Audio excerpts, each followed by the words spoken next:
to work on hip internal rotation, we're going to be using the concept of MOILs, which is a maximal overcoming isometric load.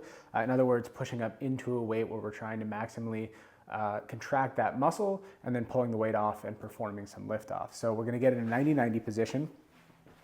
And so the typical way to do this is we want to make sure that we're getting an internal rotation lift off. So that back hip should be at about 90 degrees. We can lean forward a little bit just to create a little bit of space in that hip joint. And then the goal is to get internal rotation. So we're thinking about lifting that heel off the ground to feel those internal rotators working in the hip.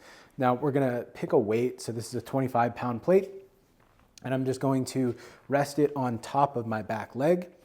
And that is going to be a weight that I shouldn't be able to move by pushing up into it. And essentially what I'm going to do is I'm going to maximally push and contract that muscle into that weight, which shouldn't come off the ground. So it should be heavy enough that I should get a nice strong contraction there. I'm going to hold that for about 3 to 5 seconds and repeat that for roughly 3 repetitions, right? So pushing up, holding, 5, 4, 3, 2, 1.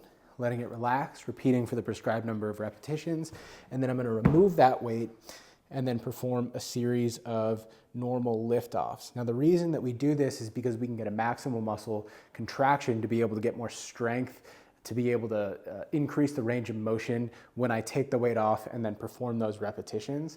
And then we'll typically follow this up with a passive stretch into internal rotation to really kind of loosen up that whole joint and maximize the opportunity to improve mobility in the hip.